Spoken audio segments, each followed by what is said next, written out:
Das Rucksacksystem der Bundeswehr. Wie viel Rucksack darf es sein? Das neue Rucksacksystem der Bundeswehr basiert auf dem Sneagle Backpack 2.0 mit 100 Litern. Das Bundeswehrsystem hat vorne auf der Front noch einen zusätzlichen Daypack. Darauf verzichten wir heute einmal und befassen uns erstmal nur mit dem Grundmodell. Wie wir jetzt schon sehen können, haben wir halt einen 100 Liter Rucksack, der dazu geeignet ist, wirklich die gesamte Ausrüstung zu fassen, die ich dann für längere Zeit mit mir führe.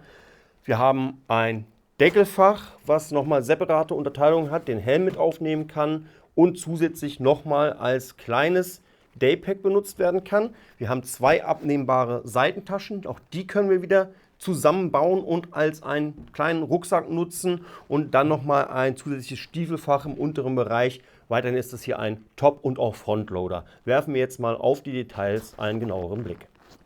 Fangen wir mit dem abnehmbaren Deckel an. Auf der Hinterseite lässt er sich einfach lösen. Dafür hat Sneagle eigens designte Fastex-Verschlüsse, die den Vorteil haben, dass sie sowohl die Aufnahme als auch den Schlitten immer in einem haben und somit alle Fastex-Verschlüsse kombinierbar sind. Durch das Verlängern der Gurtbänder kann dann dementsprechend hier ein kleiner Rucksack daraus gebaut werden. Wo wir hier schon das Innere des Deckels vor uns liegen haben, sehen wir gleich, dass wir zwei Unterteilungen und Einschubfächer haben. Kommen wir auch gleich zu einer sehr wichtigen Sache bei diesem Rucksacksystem. Es sind natürlich immer an den Reißverschlüssen Zughilfen und hier hat Sneagle auch darauf geachtet, dass ihr die natürlich mit Handschuhen, aber auch wirklich immer gut greifen könnt. Dadurch befindet sich hier unten immer noch mal so eine Vergrößerung. Werfen wir jetzt einen Blick auf die Außenseite des Deckels. Da haben wir hier schon mal die Helmhalterung, die ihr natürlich einstellen könnt mit diesen Kurdelzügen. In der Front haben wir wieder einen 2-Wege-Reißverschluss und ein geräumiges Fach zur Unterteilung. Und wir haben unter der gesamten Helmhalterung nochmal ein Fach, das einmal sowohl von der Front aus geöffnet werden kann, sowie vom Rückenbereich. Und wie gesagt, unter der ganzen Helmhalterung Platz bietet.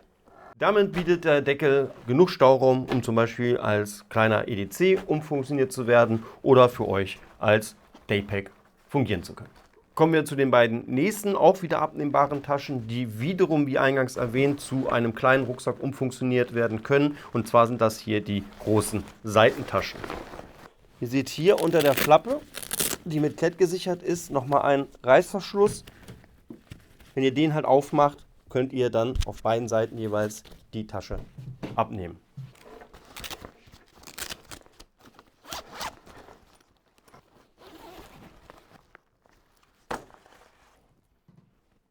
Hier sieht man jetzt schon sehr gut die unter den Taschen versteckten Schultergurte. Und logischerweise könnt ihr euch jetzt schon vorstellen, kann ich jetzt diese mit dem Reißverschluss verbinden und bekomme dann eben meinen kleinen Rucksack. Hier habe ich nun im Endeffekt zwei große geräumige Taschen, die ich wiederum von beiden Seiten öffnen kann. Also einmal von außen oder auch von innen und somit komplett durchfassen kann.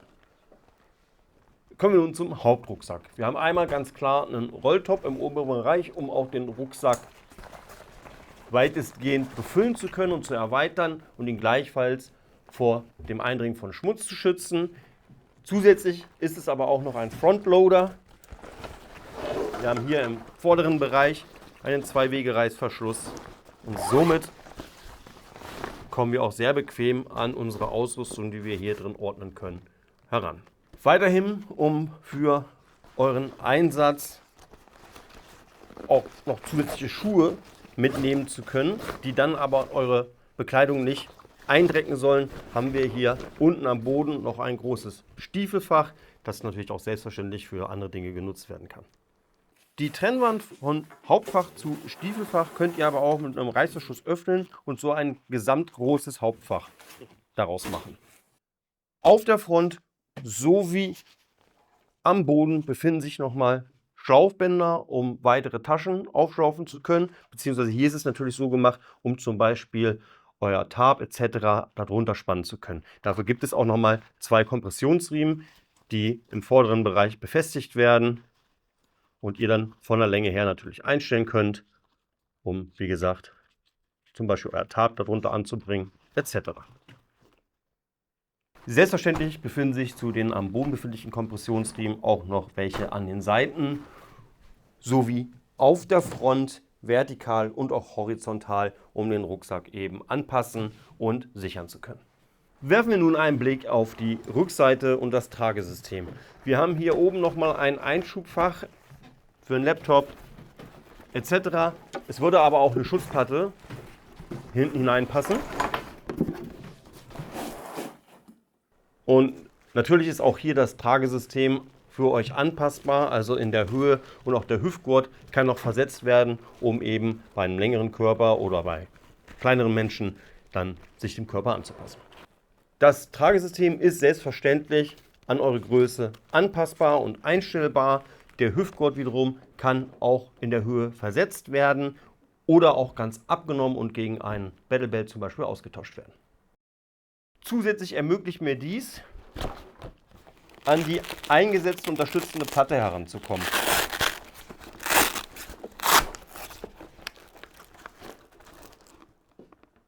Diese könnte ich nun wahlweise entfernen oder ersetzen, müsste dazu natürlich auch das Gurtband lösen, aber das lassen wir jetzt, um nicht den ganzen Rucksack auseinanderzubauen.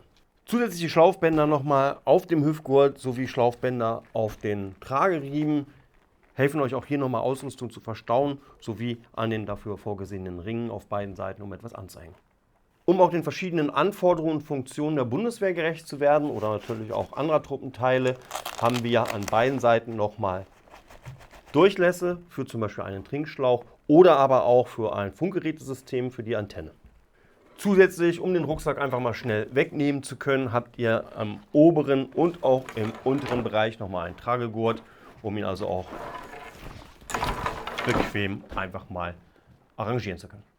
Und damit sehen wir, haben wir ein doch wirklich sehr großes und auch vielfältiges Rucksacksystem, was sich in allerlei möglichen Komponenten zerlegen lässt. Wie gesagt, das Bundeswehrsystem hat hier vorne jetzt nochmal ein Daypack aufgeschlauft. Ich weiß ja nicht, warum man so viele Daypacks brauchen sollte, aber um natürlich nochmal mehr Ausrüstung unterzukriegen oder uns auch nochmal auf verschiedene Situationen vorbereiten zu können.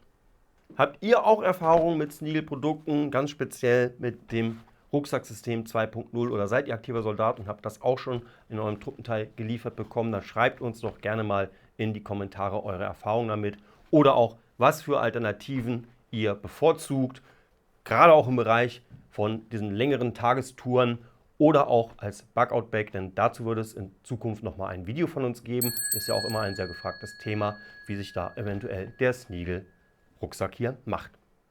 Wenn ihr bis dahin durchgehalten habt, dann danke ich euch ganz herzlich und sage Tschüss, bis zum nächsten Mal.